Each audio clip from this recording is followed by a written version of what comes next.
ముకుంద జ్యువెలరీలో వడ్డానం Mela October 4th నుంచి 12th వరకు ఫ్లాట్ 9.99% విఏ ఆఫర్ మీకోసం.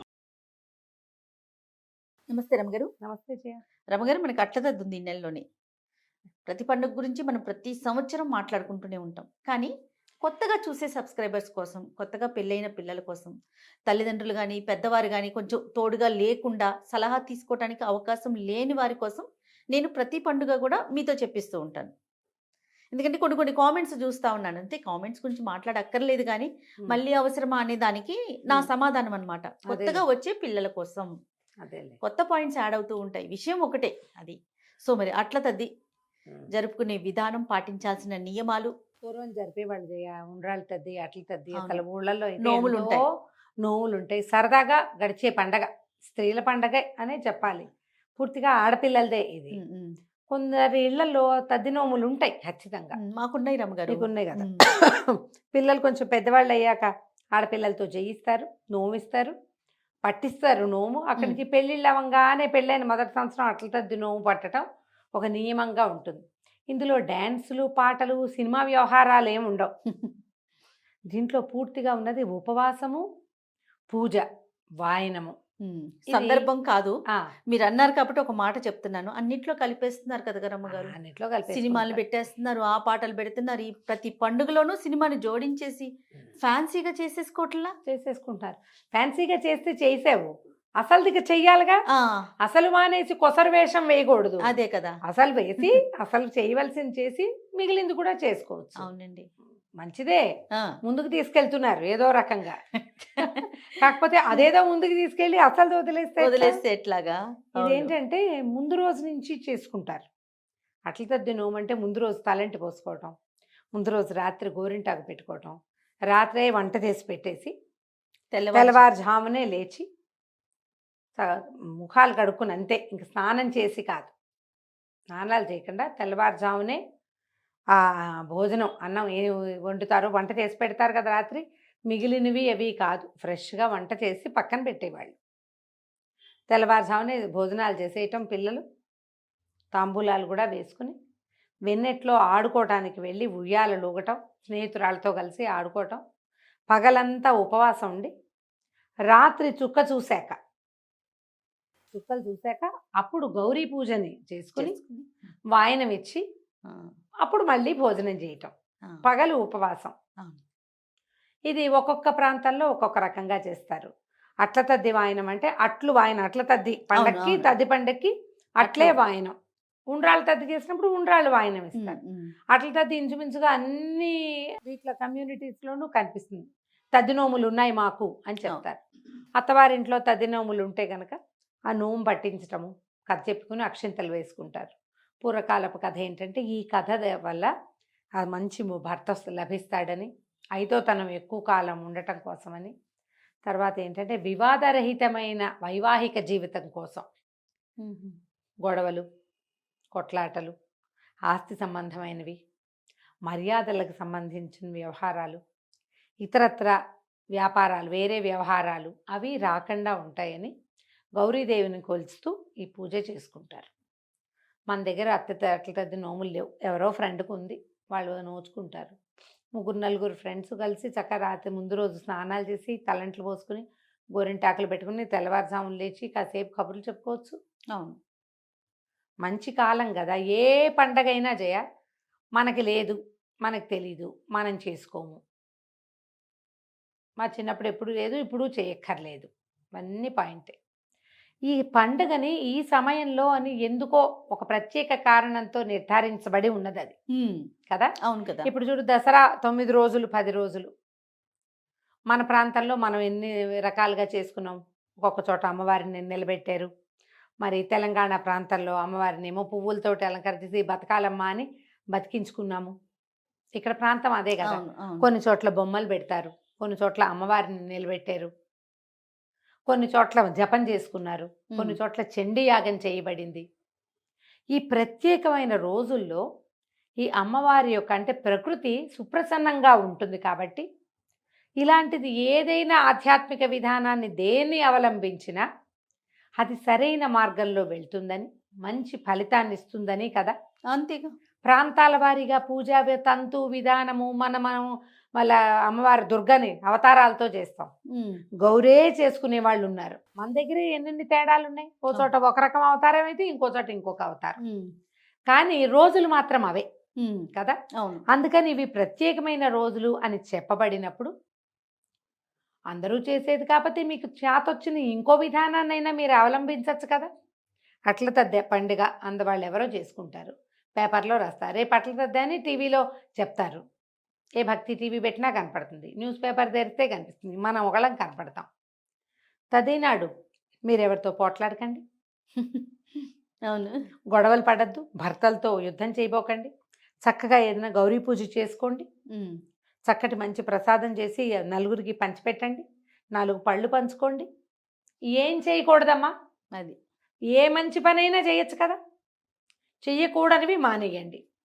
కొట్లాటలొద్దు, గొడవలొద్దు. కావాలంటే పగలు ఉపవాసం ఉండి రాత్రి భోజనం చేయండి, ఆ తదినాడు అదైనా చేయొచ్చు. అదేదో రకంగా కాకపోతే ఈ రకంగా అయినా వెళ్తాము. ఎందుకు ఇలా ఆలోచించకూడదు మనం. ఖచ్చితంగా అవే అసలు పూజ పనికిరాదు అన్న రోజుల్లోనే మేము పూజ చేసేస్తాం, చేస్తే ఏమవుతుంది అని అడుగుతున్నాం. ఇది పూజ చేసుకోవాల్సిన రోజు కదా, అవును. చక్కగా చేసుకోండి హాయిగా. బహుశా ఇప్పుడు వాయినాలు కానీ నోములు కానీ ఇలాంటి వాటికి తోరాలు కట్టుకోవటం, అది కూడా ఇప్పుడు లాస్ట్ ఇయర్ మనం రేపొద్దున మన పిల్లలకో మన కోడళ్ళకో ఎట్లా ఇస్తాం, అలాంటి వాటికి పోకుండా మీరు అన్నట్లుగా ఏదో ఒక పూజ చేసుకోవచ్చు. అందరం చేసేదానికి చేసే విధంగా అలా ముందుకు వెళ్ళిపోతే ప్రత్యేకమైన రోజు కదా రమ్మగారు. అది ప్రత్యేకమైన రోజు, ఒక వ్యాలిడ్ పాయింట్ ఇది. ఆశ్వేజ మాసంలో బహుళ తదియ ఆ రోజే ఎందుకు పెట్టారంటే ఉంది, ఏదో ఉంది ప్రత్యేకత.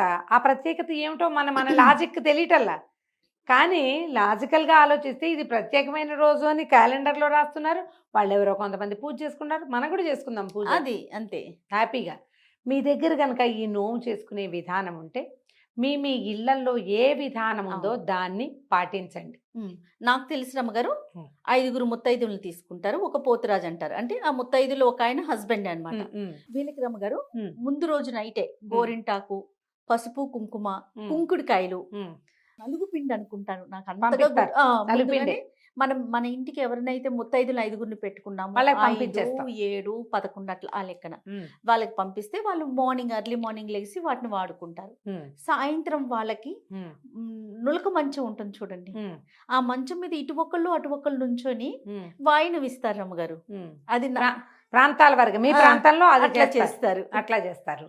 మా వాళ్ళేమో కొంగు కప్పి అట్లు వాయినం ఇస్తారు. అట్లు పోసాక అది 11 అట్లు ఏదో లెక్క ఉంటుంది. అవును, అట్లు కనపడకుండా ఇలా కొంగు దాని మీద కప్పుతారు, కొంగు కప్పి అప్పచెప్తారనమాట. అవతల వాళ్ళు కొంగు కప్పి ఇస్త్రమ్మ వాయనం పుచ్చుకున్న వాయనం ఇదంతా చదువు. ఇప్పుడు ఇది చూడు, మనం ఆ ఇస్త్రమ్మ వాయనం పుచ్చుకున్నమ్మ వాయనం మన వరలక్ష్మి వ్రతాలకు ఎవరింటికి వెళ్ళినా సరే టీవీలో చూసి అందరూ వాయనం గోల, ఇస్త్రమ్మ వాయనమో పుచ్చుకున్నమ్మ వాయనమో. అది సరే పోనీ, అదేదో ఒక రకం మంచిదే, చెడు కాదు, కానీ ఏదో ఒక రకం అనుకోండి. ఎవరికి ఇస్తున్నాము అనేది ఒక ఇంగితం ఉండాలి. సరే ఎవరో ఒకళ్ళకి ఇచ్చాం. ఇప్పుడు ఇందులో మన ప్రాంతపు ఆచారము, ఇళ్లలో ఉన్న ఆచారము మీ పెద్దవాళ్ళని కనుక్కొని యథాతథంగా చేసుకోండి. సేమ్ రిలేషన్ లోనే ముత్తైదులు పెట్టుకుంటారు కొంతమంది, అది కూడా చూసాను. సేమ్ రిలేషన్ లో కావాలి, సేమ్ కమ్యూనిటీ కావాలి, ఇలాంటి నియమాలు ఉండాలి. ముత్తైదులు మన వాళ్ళే ఉండాలని ఉంటుంది, సొంత వాళ్ళే ఉండాలి, మళ్ళీ చుట్టాలే ఉండాలి, బయట వాళ్ళు ఉండకూడదు. మన ప్రాంతంలో ఏది ఉంటే అది. దీనికి ఒక ప్రత్యేకమైన కథ చెప్తారు జయ. ఓ రాజుగారి కూతురు, మంత్రి గారి కూతురు, సైన్యాధిపతి కూతురు, పురోహితుడు కూతురు, 4 ఉపవాసం ఉన్నారు. సాయంకాలం చుక్కలు చూసి భోజనం చేయాలి. వీళ్ళు తెల్లవారుజామునే తిన్నారు వండినవి. మన ప్రాంతాలంతా ఏం చేస్తారంటే గోంగూర పచ్చడి, అవును, ఉల్లిపాయల పులుసు అవి చేస్తారు. ఉల్లిపాయలు తినేవాళ్ళైతే, ఉల్లిపాయలు తినని వాళ్ళైతే ముక్కలు పులుసు చేసుకుని గోంగూర పచ్చడి చేసుకుని తెల్లవారుజామునే నిద్ర లేచి భోజనాలు చేసి ఆడపిల్లలు వెన్నెట్లో ఆడుకుని ఉయ్యాలు ఊగటం మస్ట్ మెయిన్. అవును, ఉయ్యాలూగి ఎండెక్కేసరికి ఎవరిళ్ళకి వాళ్ళు చేరతారు. పగలు నిద్రపోకూడదు, పగలు ఉపవాసం. ఈ రాజుగారి అమ్మాయి, మంత్రి గారి అమ్మాయి, 4 అమ్మాయిలు ఉపవాసం ఉన్నారు. ఇట్లాగే పొద్దున్నే లేచి ఆడుకున్నారు, ఉపవాసం ఉన్నారు.